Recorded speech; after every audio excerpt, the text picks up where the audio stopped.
The alarm sound filled the bridge of the Coalition patrol ship's steady light. Captain Genthar's 4 eyes focused on the main screen. His scales turned from blue to worried purple. "Unknown contact," the sensor officer reported. Her voice was steady, but her tentacles moved with nervousness. "The signature doesn't match anything in our database." Genthar stood from his command chair. The Galactic Coalition had maintained peace for 200 years. In all that time, they had cataloged every known species and their ships. An unknown contact was more than unusual. It was impossible. "Distance?" he asked. 40,000 kilometers and holding position. "They're not moving toward us or away." The captain studied the readings. The ship was large, military grade from the power signature. But the design patterns were strange. Old somehow, yet the technology seemed advanced. "Hail them." Standard first contact protocols. The communications officer worked her console. Minutes passed. Then a response came through. But it wasn't a greeting. It was a single transmission in audio format. "Stay back. This is your only warning." The bridge fell silent. Every crew member recognized something in that message. The language was ancient. The accent was sharp and direct. But the real shock was the database match that appeared on screen. "Sir," the communications officer whispered, "that language is... It's English. Old Earth English." Genthar felt his blood chill. "That's impossible. Humans are extinct." Everyone in the Coalition knew the story. Earth had been a promising world with a young species. They had just started reaching for the stars when catastrophe struck. Something destroyed their moon. The debris field wiped out most of Earth's orbital structures. Earthquakes and tsunamis devastated the planet. When Coalition ships arrived 50 years later to offer aid, Earth was silent. The colonies were abandoned. Humanity had vanished. That was 150 years ago. "Play the message again," Genthar ordered. The voice came through once more. "Stay back. This is your only warning." It was definitely human. The Coalition database still had archived recordings from the brief period of human contact. The voice patterns matched. "Send an immediate transmission to Coalition Command," Genthar said. "Tell them we may have found survivors." 3 days later, Ambassador Krelvax arrived on a diplomatic vessel. He was a Mothari, a species known for their scholarly nature and love of history. His wings were decorated with patterns that showed his rank and achievements. When he entered the bridge of the steady light, his compound eyes immediately fixed on the mysterious ship displayed on the view screen. "Magnificent," he breathed. "After all this time, you believe they're actually human?" Genthar asked. Krelvax moved closer to the screen. His antennae twitched with excitement. "Look at the design philosophy. Humans always built their ships with redundancy, multiple engines, backup systems, armor over shields. They didn't trust energy barriers alone. This ship has all those characteristics. But why hide for 150 years? The captain wondered. Why not contact the Coalition? The ambassador's wings drooped slightly. Perhaps they blame us. The Coalition was supposed to be the great protector of developing species. Yet we failed them. When they needed help most, we weren't there in time. Genthar said nothing. The guilt was shared across the Coalition. Humanity's extinction had been a dark mark on their record. "We should try again to make contact," Krelvax suggested, "but with more information this time. Let them know we want to help." The communications officer prepared a new message. This time it contained historical records, offers of assistance, and questions about human survivors. They transmitted it toward the unknown ship. The response came faster this time. "We are human. We are armed. We are watching. Send a small delegation if you want to talk. Any aggressive action will be met with force." Krelvax's antennae shot upright. They survived. By the stars, they actually survived. "They also threatened us," Genthar pointed out. His scales had turned orange with concern. "That ship is clearly military. We have no idea what weapons they possess." "Then we go carefully," the ambassador said. "But we must go. This is humanity we're talking about. They were on the edge of joining the greater galactic community. If they survived, we owe them answers. We owe them help." The captain considered this.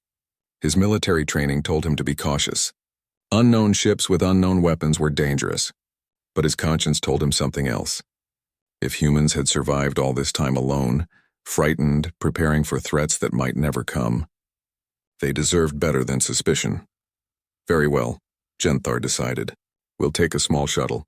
You, me, and a minimal crew. No weapons. We'll show them we come in peace. Krelvax nodded gratefully. Thank you, Captain. As they prepared the shuttle, Genthar couldn't shake a feeling in his gut. Something about this situation felt bigger than a simple first contact. The human ship sat there in space, silent and waiting. It had been watching them for days, maybe longer. What had humanity become in 150 years of isolation? What had they learned? What had they built? And most importantly, why had they chosen now to reveal themselves? The shuttle launched toward the mysterious vessel. Behind them, the steady light held position, ready to run or fight if needed. Ahead, the human warship's running lights flickered once in acknowledgement.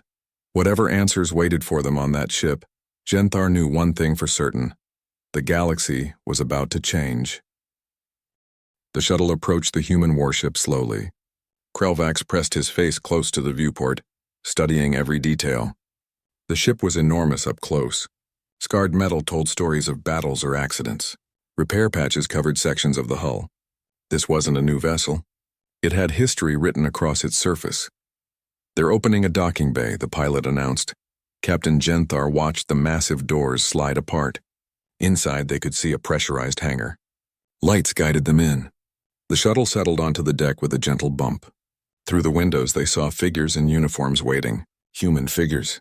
Atmosphere is compatible, the pilot confirmed. Gravity is slightly higher than Coalition standard. Pressure is good. Genthar stood and adjusted his uniform. Let's meet our hosts. The shuttle door opened with a hiss. The air that entered smelled recycled with hints of oil and metal. It was the smell of a working ship. The delegation stepped out onto the deck. A woman approached them. She was tall by human standards, with dark hair tied back and sharp eyes that missed nothing. Her uniform was gray and black, military in cut. On her chest was a patch showing Earth surrounded by stars. But the Earth in the image had no moon. I am Commander Sarah Chen, she said in clear Coalition standard. Her accent was unusual but understandable. Welcome aboard the Defiant Remembrance. Krelvax stepped forward, his wings spreading slightly in a gesture of respect. I am Ambassador Krelvax of the Mothari people. This is Captain Genthar of the Coalition fleet. We are honored to meet you, Commander. We thought humanity was lost. Chen's expression didn't change. We thought the Coalition had abandoned us. Seems we were both wrong about some things. She turned and gestured for them to follow. Come. We have much to discuss. They walked through corridors that were purely functional. No decorations, no artwork. Every surface was metal or composite material. Crew members they passed stopped and stared at the aliens. Some looked curious. Others looked hostile. Your people don't seem happy to see us, Genthar observed carefully. Can you blame them? Chen asked. Our history books say the Coalition promised to protect developing worlds. When Earth died, where were you? The word stung, but Genthar couldn't argue. It was the truth. They entered a large room that served as a meeting space. Maps covered the walls. Star charts marked with human notation. Territory boundaries that didn't match Coalition records. Chen gestured to seats around a table. Before we talk about the past, you need to understand the present, she began. The Defiant Remembrance is a generational warship. We've been traveling for 147 years. This ship is home to 6,000 people. Most were born here. Many will die here. Krelvax's antennae drooped. 6,000 survivors on one ship? Chen smiled for the first time, but it wasn't friendly. It was the smile of someone holding a secret. Oh no, Ambassador. Not just one ship. This vessel is part of the Exodus fleet. We have 173 ships. Total population is just over 2 million humans. The shock was visible on both visitors' faces. Genthar leaned forward. 2 million? How did you evacuate so many? We didn't evacuate, Chen explained. We escaped. When Earth's moon shattered, we knew the planet was dying. Every colony, every orbital station, every ship we had was mobilized. We grabbed whoever we could, whatever resources we could carry, and we ran. We've been running ever since. She activated a display on the table. It showed the human fleet scattered across a vast region of space. We learned to hide, to move quietly, to avoid detection. We watched the Coalition from a distance. We monitored your communications, your movements. We learned your languages, your politics, your strengths and weaknesses.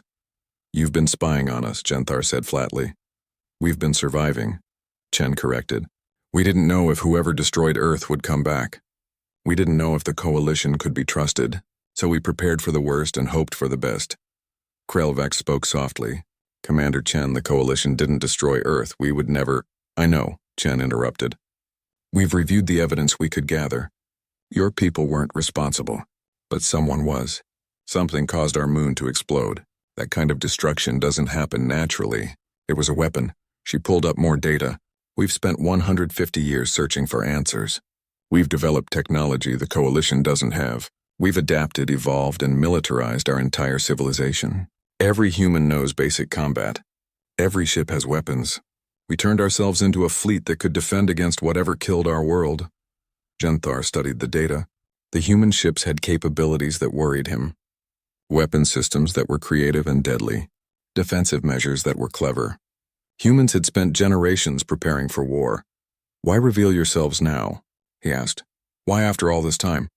Chen's face grew serious. Because we found them. The ones who killed Earth. We've been tracking them for 30 years. They're called the Korth Dominion. They come from beyond Coalition space, and they're heading into your territory. She changed the display. It showed a massive fleet moving slowly but steadily toward Coalition borders. The weapon that destroyed Earth's moon was a test. They were experimenting with their technology. They didn't even know there was a populated planet in that system. To them, we were just collateral damage. Krelvax felt sick. How many ships do they have? More than the Coalition can handle alone, Chen said bluntly. We've observed their tactics. They're aggressive and coordinated. They don't negotiate. They conquer or destroy. She looked at both of them directly. We came to warn you. The Korth will reach Coalition space within weeks, maybe days. They'll demand surrender. When you refuse, they'll attack. Genthar stood. I need to contact Coalition Command immediately. Go ahead, Chen said. But Captain, there's something else you should know. We didn't just come to warn you. We came to fight. The Korth took our world. They took our moon, our sky, our home. We've been waiting 150 years for revenge. Her eyes were hard as diamonds. And we're going to take it. The alarm came 3 hours later while Captain Genthar was still transmitting urgent messages to Coalition Command. The sound echoed through both the steady light and the defiant remembrance. Multiple contacts incoming. The sensor officer reported. Her voice was tight with fear. Reading over 200 vessels. Configuration matches Commander Chen's data on the Korth Dominion. On the bridge of the human warship, Chen moved with practiced calm. Her crew responded instantly to orders, each person moving to their station without hesitation. Genthar and Krelvax had been given a corner to observe from. Battle stations, Chen commanded. Signal the fleet. Protocol Valkyrie. It's time. What's happening? Krelvax asked, his wings trembling. The Korth are here earlier than we expected, Chen replied.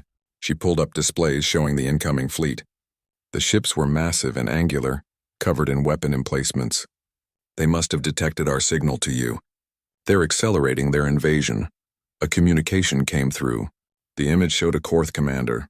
The alien was reptilian with thick armor plates and too many teeth. Its eyes glowed with hostile intelligence. Unknown vessels, the Korth growled. You are in territory claimed by the Dominion. Surrender immediately or be destroyed. You have 10 minutes to comply. Chen stood straight. This is Commander Sarah Chen of the Human Exodus Fleet. We don't recognize your claim to this territory. Leave now or face the consequences. The Korth commander seemed amused. Then its expression changed. Recognition and something else appeared in its eyes. Fear? Human? It hissed. The database said you were extinct. The Moonbreaker weapon eliminated your species. You killed our world, Chen said coldly. Did you really think we'd just die quietly? The Korth's amusement vanished. You survived. This complicates matters. The Dominion has standing orders regarding your kind. All human vessels are to be destroyed on sight. You are classified as extreme threats. The transmission cut off. The Korth fleet began moving into attack formation. Genthar's scales turned pale. Commander, my ship only has a dozen Coalition vessels in range. We're outnumbered 20 to 1.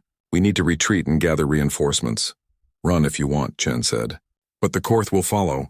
They'll chase you right back to your core worlds. Better to make a stand here. She touched her communication panel.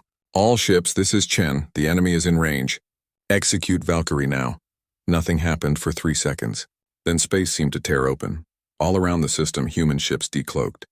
They had been hiding, using technology that masked their signatures completely. 50 ships appeared, then 100, then more. The The Korth fleet suddenly found itself surrounded. 173 human warships reporting ready, an officer announced. Fleet power at full. Weapons hot. Awaiting your command, Commander. Krelvac stared at the tactical display in wonder and horror. You positioned your entire fleet here. You were waiting for them. We've been hunting the Korth for decades, Chen explained. When they entered this system, we knew they'd picked it as a staging ground for their invasion. So we got here first. She looked at Genthar. Captain, will your ships fight with us? Genthar made a decision that would change galactic history. Coalition vessels, this is Captain Genthar. The Korth Dominion has invaded Coalition space with hostile intent. All ships are authorized to engage. Fight alongside our human allies. The Korth commander broadcast again. Humans, your trick is impressive but meaningless. We outnumber you. Our ships are larger. Our weapons are superior. This changes nothing, Chen smiled. It was not a nice smile. You killed 6 billion of us. You took our home, our sky, our future, and you think a numbers advantage matters? She leaned toward the screen. You're about to learn why the Dominion classified us as extreme threats. She cut the transmission and turned to her weapons officer. Target their command ships first. Show them what human engineering can do. Fire when ready. The battle began. Human ships moved unlike anything Genthar had ever seen. They were fast and aggressive, diving into the Korth formation rather than holding back. Their weapons were brutal and practical. Railguns fired metal slugs at incredible speeds. Missile swarms confused enemy sensors. Some human ships rammed Korth vessels, their reinforced hulls designed to survive the impact. They fight like they have nothing to lose. Krelvax whispered. We don't. Chen said simply. We already lost everything. Now we're just making sure those who took it from us pay the price. The Korth fought back hard. Their energy weapons carved through space. Human ships took damage. Some exploded, but for every human vessel destroyed, the survivors fought harder. There was no retreat in human tactics, only forward momentum. They're targeting the coalition ships, an officer reported. The Korth are trying to eliminate your vessels first. Genthar watched as 3 Korth cruisers focused fire on a coalition frigate. The shields wouldn't hold. Then 2 human destroyers cut between them, taking the hits meant for the frigate. One human ship's hull breached, venting atmosphere, but it kept firing until its reactor failed. They're protecting us, Genthar said in disbelief. They barely know us and they're dying to protect us, Chen nodded. That's what you do for allies. That's what the coalition should have done for Earth. The words hurt, but Genthar couldn't argue. He watched humans demonstrate what loyalty looked like, what sacrifice meant. These people had every reason to hate the coalition, yet they fought beside them anyway. The battle raged for hours. The Korth were powerful, but humans were relentless. Every tactic the Korth tried, humans countered. When Korth ships tried to break away, human vessels pursued. When they tried to regroup, human attack patterns prevented it. Commander, an urgent call came through. The Korth flagship is charging their primary weapon. Energy signature matches the Moonbreaker from historical records. Chen's face went hard. Target solution? They're aiming at the coalition command ship. Everyone on the bridge looked at the tactical display. The massive Korth flagship was building power. In minutes, it would fire the weapon that had destroyed Earth's moon. And it was pointed directly at Genthar's vessel. Chen made her decision instantly. Helm, full speed to intercept. Put us between the Korth flagship and the steady light. All power to forward shields. Commander, we can't take that hit, her executive officer protested. That weapon will destroy us. Then we make sure it doesn't get a second shot, Chen replied. Weapons, prepare the lance, all power to the main gun. We're going to return the favor. The defiant remembrance accelerated hard. Genthar felt the gravity shift even through the inertial dampeners. The human warship positioned itself directly between the Korth flagship and the coalition vessels. Chen, what are you doing? Genthar demanded. Move your ship. That weapon will tear through you. Probably, Chen agreed calmly. She watched her tactical display with the focus of someone who had already accepted their fate. But it won't get through us fast enough to hit you. And it definitely won't get a second shot. The Korth flagship's weapon finished charging. Energy crackled along its hull. The same weapon that had destroyed Earth's moon was ready to fire. All crew brace for impact, Chen announced across her ship. It's been an honor serving with you. Remember Earth. Remember Earth. Her crew responded in unison. No fear in their voices. only determination. The Korth fired. A beam of terrible energy lanced across space. It hit the defiant Remembrance dead center. The forward shields held for exactly 2 seconds before shattering. The beam carved into the hull. Armor plating vaporized. Internal compartments were exposed to space. Alarms screamed. The ship shuddered under the assault. Sections of the hull began to buckle. But the vessel held together. The beam didn't punch through. Human engineering, designed with paranoid redundancy, absorbed the impossible damage. Forward sections lost. An officer reported through gritted teeth. Hull integrity at 30%. Life support failing in zones 1 through 4. Casualties heavy. Weapon status? Chen asked. Blood ran down her face from a cut on her forehead, but her voice was steady.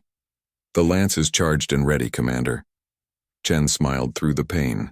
Then let's show them what we learned from their own weapon. She opened a channel to the Korth flagship. You killed our world with that weapon. We studied the debris for years. We learned how it works, and we made our own version. Goodbye. The defiant Remembrance fired. The lance was humanity's answer to the Moonbreaker. 150 years of rage and engineering compressed into a single weapon system. It had never been tested in battle. Human scientists hadn't been completely sure it would work. It worked. The beam that erupted from the damaged human warship was blue-white and terrible. It crossed the distance to the Korth flagship in an instant. Unlike the Moonbreaker, which destroyed through overwhelming force, the lance was surgical. It punched through the Korth ship's shields as if they weren't there. It carved through armor, through bulkheads, through the reactor core. The Korth flagship didn't explode. It simply stopped existing. The weapon tore it apart at a molecular level. One moment there was a massive warship. The next moment there was an expanding cloud of particles. The battle paused. Every ship, human and Korth and Coalition alike, stopped firing. Everyone stared at where the Korth flagship had been. Confirmed kill, the weapons officer reported quietly. Korth command vessel destroyed. The lance performed as designed. Chen sagged in her chair. Then it was worth it. Helm, can we still maneuver? Barely, Commander. We're dead in space. Main engines are gone. We're venting atmosphere from 17 breaches. Seal what you can. Get the wounded to medical. Chen looked at Genthar and Krelvax. Captain, I'd recommend you take command of the battle now. We've cut off the head. Time to finish the body. Genthar nodded and rushed to the communication panel. All Coalition vessels, this is Captain Genthar. The enemy command ship is destroyed. Press the attack. Human fleet, coordinate with Coalition forces. Let's end this. The battle resumed, but everything had changed. The Korth fleet fell into chaos without their flagship. Orders contradicted each other. Ships broke formation. The careful coordination they'd shown before was gone. Human ships sensed the weakness and attacked like wolves. They were damaged and outnumbered, but they had momentum. And they had something else, absolute commitment. Every human in that fleet had been raised on stories of Earth's destruction. This wasn't just a battle. It was payback 150 years in the making. Human vessel Remembrance of Tokyo is down, a report came in. They took 3 Korth cruisers with them. New Beijing reports critical damage. They're ramming the Korth carrier. Mumbai's Pride is breaking up, but their crew evacuated to Cape Town. The reports kept coming. Human ships fell, but they never fell alone. Every loss cost the Korth heavily. The exchange rate was brutal. The Korth had numbers, but humans had fury. Krelvax watched in awe and horror. They're not fighting a battle. They're fighting a war they've been planning for generations. Every human alive knows what they lost, Chen said softly. We teach our children about Earth, about the blue sky and the silver moon, about cities and oceans, things they'll never see because the Korth took it all away. She gestured to the battle. This is what happens when you kill someone's entire world. You don't create survivors. You create weapons. Coalition ships fought alongside humans now with new understanding. They had wondered why humans seemed so aggressive, so fearless. Now they understood. These people had nothing left to lose. They'd already lost everything. All that remained was making sure it meant something. Korth fleet is breaking apart, Tactical reported. Multiple vessels attempting to flee. Don't let them escape, Genthar ordered. Human ships, can you pursue? A dozen responses came back immediately. Human vessels peeled off to chase the fleeing Korth. They were faster, more maneuverable. The Korth had nowhere to run. 2 hours later it was over. The Korth fleet was destroyed. 97 Korth vessels eliminated. Only a handful had escaped into deep space too far to pursue. The victory was total, but the cost was devastating. The coalition had lost 4 ships. The human fleet had lost 43. Chen sat in her damaged command chair watching the casualty reports come in. 43 ships, 43 generational vessels. Each one was home to hundreds, sometimes thousands. Their entire lives were on those ships. They gave their lives protecting the coalition, Krelvax said gently. They will be remembered as heroes. They were already heroes, Chen replied. They were the children of Earth. They survived the unsurvivable. And they gave everything to make sure no one else would suffer what we suffered. She looked at the ambassador with tears in her eyes. Do you understand now? This is who humans are. When someone threatens innocence, we don't hide. We don't run, we fight. Even if it kills us, Genthar approached her. His scales had turned deep purple with sorrow and respect. Commander Chen, on behalf of the Galactic Coalition, I formally request that humanity rejoin galactic civilization. Not as refugees, not as survivors, but as equals, as protectors, as allies. Chen was quiet for a long moment. Then she nodded. We'll need to discuss terms. But yes, Ambassador, it's time humans came home. 3 months had passed since the battle. The damaged, defiant Remembrance floated in a coalition repair dock, surrounded by work vessels and engineering teams. Both human and alien crews worked together to rebuild the wounded warship. Commander Sarah Chen stood on the observation deck of Coalition Central Station, watching the repairs. Beside her, Ambassador Krelvax reviewed data on a tablet. His antennae twitched with satisfaction. The Coalition Council has approved the Human Integration Accord, he announced. All terms you requested have been accepted. Chen turned to look at him. All of them. Even military autonomy. Especially that, Krelvax said. After what we witnessed, the Council understands that human military doctrine is unique and effective. You'll maintain your own command structure while coordinating with coalition forces. Think of it as a partnership rather than absorption. And the Sol system? Already being cleared. Coalition engineering ships are helping stabilize Earth's orbit. We can't bring back your moon, but we can make the planet habitable again. It will take decades, but Earth will live once more. Chen felt emotion well up inside her. Earth. Home. A place her grandparents had fled from, that she'd only seen in pictures and recordings. Her children might actually walk on Earth's soil someday. There's more, Krelvax continued. The Council is establishing the Outer Territories Defense Initiative. Humanity will be the primary force protecting coalition borders. You'll have access to resources, shipyards, and recruitment from any species that wishes to join. You're not just rejoining the coalition, you're becoming its shield. Is that what we are now? Chen asked quietly. Professional warriors? The ambassador's wings folded in a gesture of respect. You're survivors who learned to fight. There's a difference. Warriors fight for glory or conquest. You fight to protect. The coalition needs that. The Korth proved there are threats beyond our borders we never knew about. A chime interrupted them. Captain Genthar entered the observation deck, his scales showing a healthy blue-green color. He'd been promoted to admiral after the battle and now commanded the coalition's joint human-alien defense force. Commander Chen, Ambassador, he greeted them. I have news. The Korth Dominion has sent an envoy. Chen's expression hardened. They want to negotiate? They want to surrender, Genthar corrected. Well, not exactly surrender. More like a non-aggression pact. They're offering to withdraw from coalition space and establish a neutral zone between our territories. What changed their minds? Krelvax asked. Genthar showed them a communication. This is from the Korth High Command. I'll summarize the important part. They're terrified of humans. When their surviving ships returned with reports of the battle, the Dominion leaders remembered something. Ancient Korth records mentioned encountering humans before thousands of years ago. A primitive species on a backwater world. The Korth tested a weapon on what they thought was an uninhabited moon. They never imagined there was a civilization on the nearby planet. He continued, but here's what frightened them. Their old records predicted that if humans ever developed spaceflight and learned who had destroyed their moon, they would become a threat unlike any the Dominion had faced. A species that would hunt them across the stars. The Korth dismissed it as superstition, until 3 months ago when you proved them right. Chen absorbed this information. So the Korth's own history warned them about us, and they still tried to fight. Pride, Genthar said simply. They thought the warning was about primitive humans with crude weapons. They didn't expect you to become this. He gestured toward the defiant remembrance.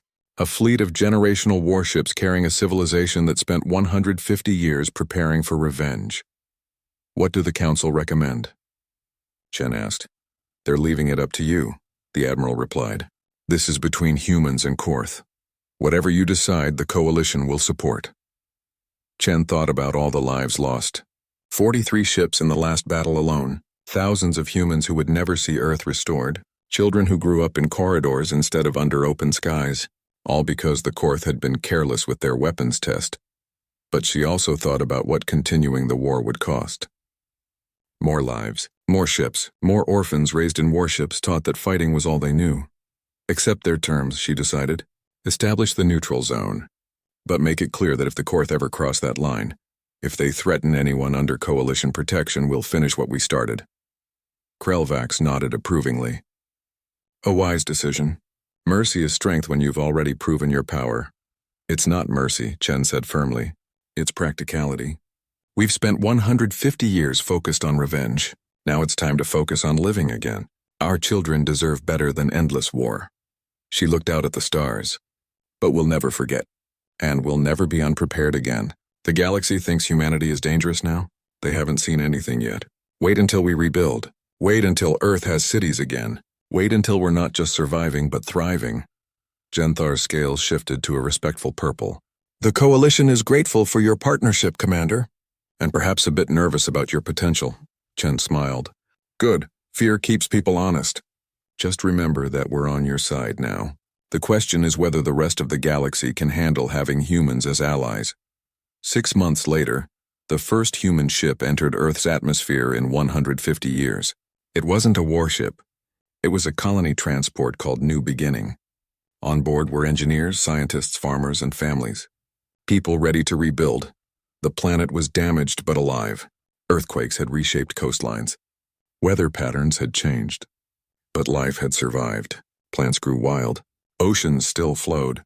The sky was still blue. Chen stood on the landing site, breathing Earth's air for the first time in her life. Around her, people cried and laughed and fell to their knees to touch the soil. The soil of home. Her communication device chimed. It was a transmission from the Exodus fleet.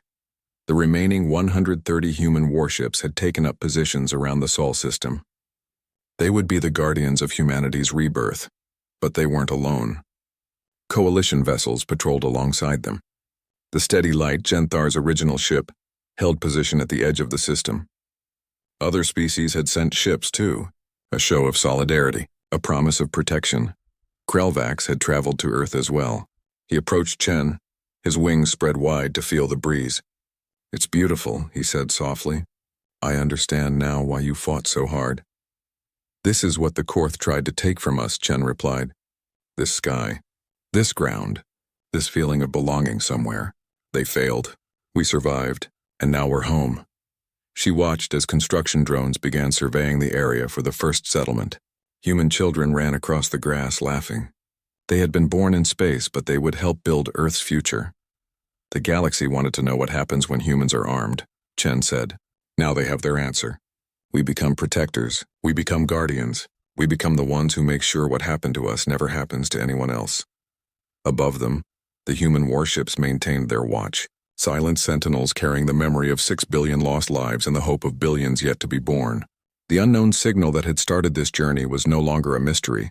It was a promise. Humanity had returned. Armed, determined, and ready to stand with the galaxy against any threat. The Coalition had gained more than allies in the war. They had gained family, and families protected each other. In the distance, construction began on a monument. It would show Earth with its moon, whole and complete. Beneath it, an inscription would read, Remember what was lost. Protect what remains. Never forget who we are. The human spirit, forged in tragedy and hardened by survival, would ensure that message echoed through the stars for generations to come. They were armed not just with weapons but with purpose, and that made them the most powerful force the galaxy had ever seen. The story of humanity's extinction had been wrong. It was never an ending. It was just the beginning of something far greater.